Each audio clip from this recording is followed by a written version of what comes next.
Hey, all you pilgrims out there on this Ascension journey. Um, I wanted to, it's just, I'm down in Ashland right now, and it's so beautiful out. And I also wanted to, um, I wanted to reread Alchemical Wizard 10, the emotional body guide, because when the last time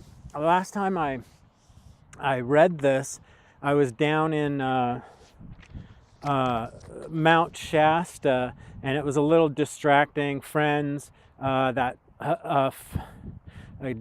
horsefly, um, and it was windy. So it kind of got messed up. So let's kind of go over this again, because why lately I've been talking about cognitive dissonance, because things are about to change over and happen, and our whole belief systems, and through the social conditioning and the cultural transference, and things are shifting. So we kind of got to, there's a whole bunch of healing modalities into like mindful, transpersonal psychology and spiritual psychology, and we're going to have to utilize that, and hopefully there are a ton of healers out there, and people that are teaching, and guiding and practitioners in those mental, holistic healing modalities. So once again, if you're having troubles, find a team, find some of these in those foo-foo magazines that you pick up at all those health food stores. Find some on the cork boards. Go to the cork boards that are in the back of the stores usually, or by the bathrooms. Check those out. Put together a team if you're having troubles. Okay. And also, a lot of these alchemical wizards that I went through are to help ease you through the Ascension symptoms, and it's extra stuff. Through the fasting, water fasting and juice fasting, and make sure that you have the trace minerals and the vitamins when you do some fasting. It's there's different ways of doing it. I personally suggest making sure that you have some extra liquid minerals, and the colloidal trace minerals, and some vitamins. Now, there's a lot of packages out there that you can get that are really cool. So you can do it by yourself instead of going to one of those really expensive, I don't know, what's that one in Florida, the Hippocrates, or one of those clinics or something. Just look into a little bit of the fasting, 16 hours. Just don't eat past 5 o'clock, and eat the next day at like 2 in the afternoon or something. You can have your coffee or tea, a juice. You can just liquid the next day, and that way you give your stuff a break. And then if you do it more, and you can get into the water and just some teas, or like adaptogenic herb teas and stuff like that, detox teas, and you can and your vitamins and your trace minerals, and you liquid it up for more than like 3 or 4 days, up to 7 days. What happens is your insides, your body actually doesn't have to go to all the pathogen and toxic waste and try to work on all that, like your white blood cells rushing into your stomach and going, did you just eat cooked food? Oh, that's crazy. So your body will start to heal itself. So whatever other areas inside your biological body, your avatar, your vessel, your temple, this this thing that's held together, this water thing with microorganisms held together by a morphogenetic field, it will actually those antibodies that you naturally produce, and all these other healing hormones will talk to each other, and they'll go, hey, you got a lower back problem? Let's go over there and repair that. Let's go over there, and your body naturally can heal itself, but you gotta allow it to. You gotta allow it to, not always piling in a bunch of like cooked foods, especially. You know, you gotta start baby steps, and you gotta start in. That's why there is all the movements. If you think about the collective consciousness of the world, the tiny house movement, the vegan movement, the raw foods movement, there's obviously something happening around the globe. There's obviously a change happening. So logically you follow that, and you use your discernment, and you use your critical thinking, and you go, oh, what is changing? So you look into the astrology, you look into the astronomy, the cosmology, you find out where we're at, what's going on, and you start to incorporate these little baby steps. Obviously, there's a whole ton of commercials now about drinking green powders. So look into that. And that's why I've given you all these alchemical wizards, you know, the adaptogenic herbs, the structured water one, the immune boosting mushrooms, the wild foods. Really, if you can, look into that, or grow your own, obviously. Because this is how this body was set up. This body is a miracle. You know, the whole source, God, you know, the whole thing. You are a part of that.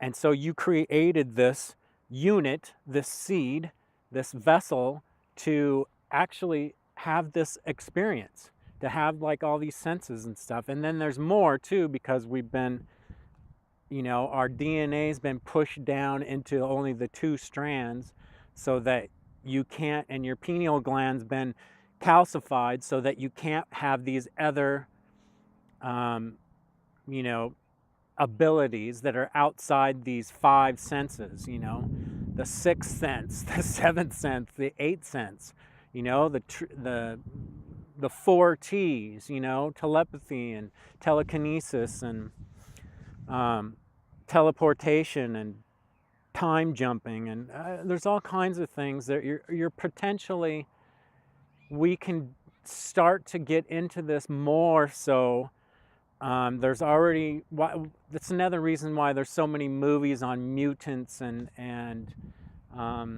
all these other superhero and stellar humans, and because there are people like that have woken up, that have those abilities, that have tons of photonic light running through their being, you know, tons of incorporated through their cells and their DNA structure. Your chi, your kai, your prana, your energy, your bioelectrics, your morphogenetic field, your light, your vibratory, your sound and your frequency, and where you resonate, mentally and through your body, and through your spirit, your soul, your multidimensional light being. So anyways, I'm just kind of talking about this stuff again because I really want to kind of try to get it through for your consideration on bringing all of this together, and how these are, you know, of course, real doctors and practitioners and stuff, but these holistic, ancient medicines and modalities, I mean, this is getting back to nature and that rhythm, that circadian clock, getting into that natural rhythm is, I can't stress it enough. Okay, so anyways, yes. So getting into, just going to read a little bit of this right now. Balancing our emotions in these challenging times are difficult. The ascension process is a roller coaster ride. Gamma rays and solar flares, geomagnetic fluctuations, and the ever-increasing hidden truths coming to the surface. The apocalypse, which is ancient Greek literally meaning an uncovering, uncover, disclose, reveal, or the veil being lifted from our current matrix. This round of the ascension process cannot be avoided without causing some psychological or emotional distortions. Conflicting values or beliefs in our mind can lead to a state of cognitive dissonance. Here are some tools to help us emotionally adjust and cope with all the changing and evolving energies. So one of them is to practice gratitude daily, or even, at night.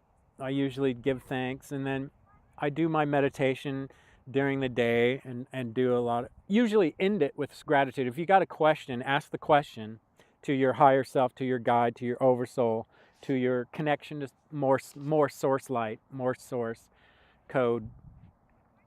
But definitely add in some of the gratitude, like things that you're thankful for. I'm thankful for that bike. I'm thankful for this camera. I'm thankful that my computer, and I can type some stuff and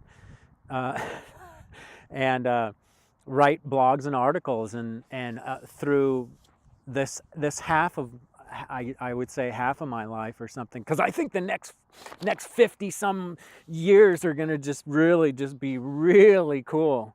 So practice gratitude.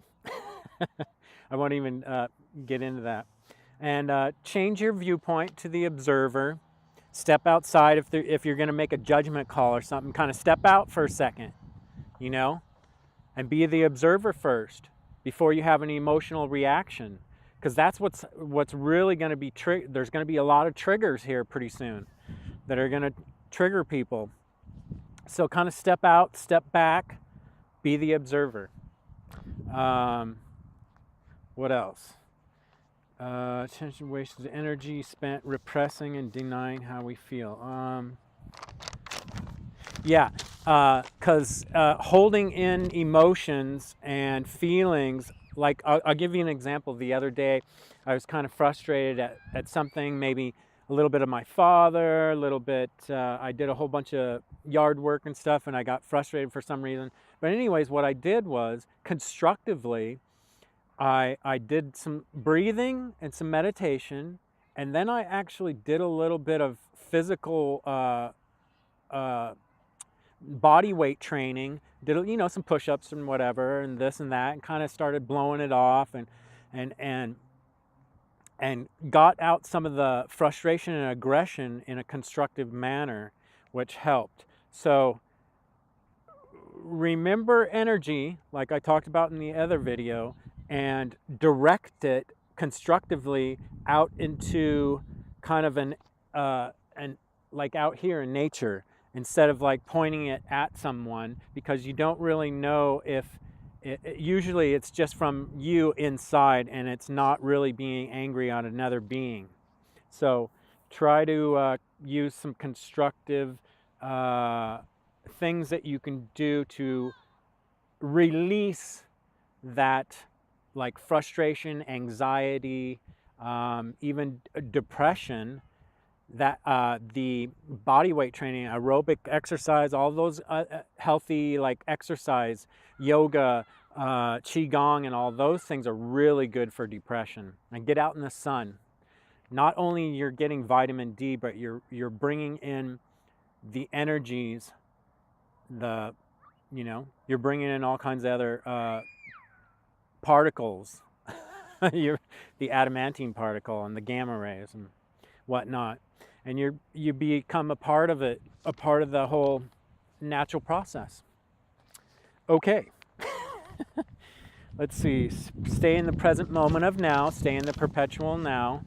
Stay in the temporal now, which means you got to be kind of present. And when you're present with someone, I'm trying to think of here, When you're hearing some really crazy news, be present with it, and then also don't get into the emotions of it. Wait until you can use your critical thinking before just hear some things out, hear the person out, hear this out, and then wait to have a decent response if you can. I mean, I think that's what you learn when you get older or something, to just kind of like, oh yeah, okay, whatever. It's one of the beauties of getting older and gray. Okay, so be mobile, energized. I talked about the exercise, really good for a lot of things. The deep breathing, that's another one. From the diaphragm down in here.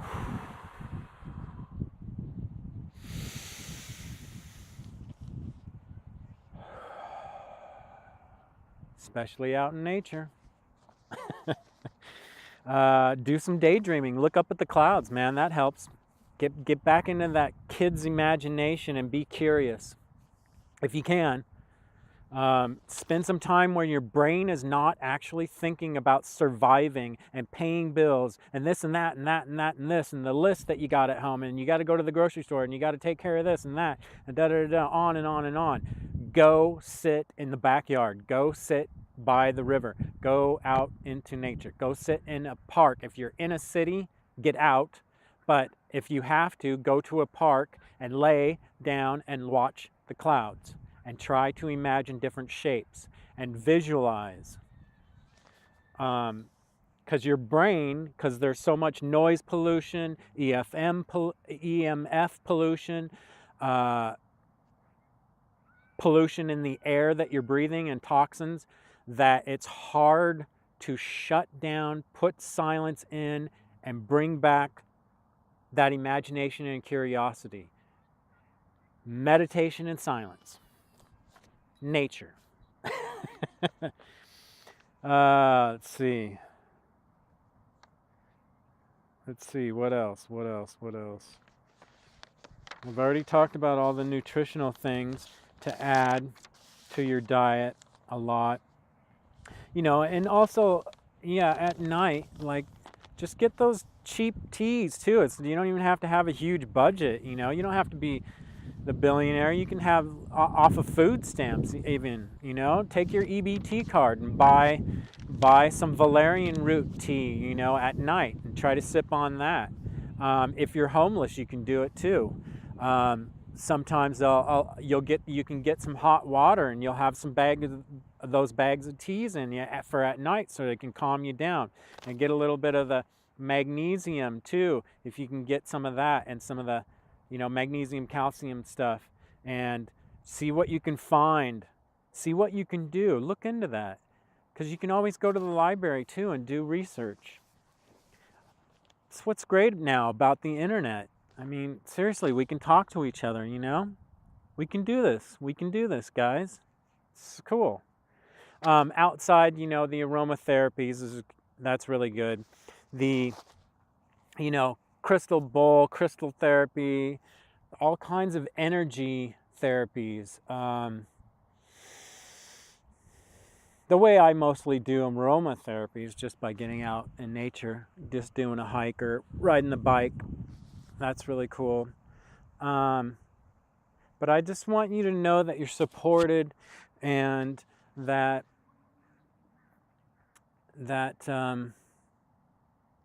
if you're having troubles, we use those terms, like cognitive dissonance, and we use all these terms, but really what we're getting down into is just having some love and compassion and some humbleness in our hearts, and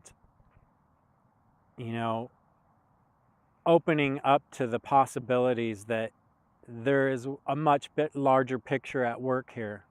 So awakening, some of these awakening things have taken personally my a lifetime. Taking some of these books from years ago in Seattle in the 80s, and then and then later on you met a person that knows that same stuff, and that you're cross-referencing and everything. But once you have that first energy awakening, ooh, there's a bee on the camera wire. What are you doing, buddy? You're awesome. You're helping us out, huh? Your pollen, your honey, your cool. Later. There's a food for community pea patch over here. It's just massive down here in Ashland. It's really cool. I always gravitate towards those progressive, like, little towns and cities. But anyways, I think that's what I want to leave you. I'm having cramps in my foot. I'm sitting like that too much. So I wanted to leave you guys just,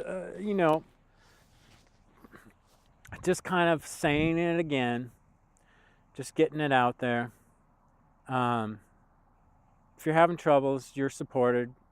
Just go look for some, build yourself a team. Like, I've got a chiropractor, acupuncturist, and a massage therapist for my back that I'm healing, and I'm doing some of the liquid fasting so that my body's healing some of these discs in my back, which is amazing. But I'm adding all of the things that it needs. Like, I would be eating vegan, but I'm eating some collagen, which is off of some chickens, some free-range chicken collagen. What do they call that? Gosh, what do they call that when you cook with that stuff in it? Gelatin. Yeah, or something like that. Anyways, so I'm adding a little bit of that, and and all the other stuff. Turmeric and the MSM crystals and the black pepper with it. I'm doing all the nutritional things for that and adding it into, and it's taken quite a while. Having patience. Whew, man, that's a good one right there, huh? That's one to learn. That's another one, especially on this Ascension journey, where a lot of people that get into the whole spiritual thing, they really just want this done and over, and I can sympathize with that, because it's been really hard at sometimes. The 3D thing is it's dense. It's the densest it can be. It was dark, and this is one of the beauties of this cycle that we're in right now. We volunteered for this, and it is amazing once you connect some of these dots. It is just a monatomic process. So that's enough, I think, for today. I just wanted to do a little bit more talk about the emotional body guide, and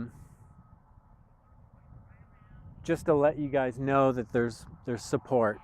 Look into it, and do some research if you need to, and just don't get over emotional. Be the observer. Step back a little bit, because some crazy things are gonna come to the surface. Some crazy dark stuff.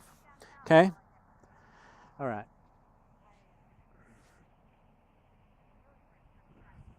Stay hydrated, my friends.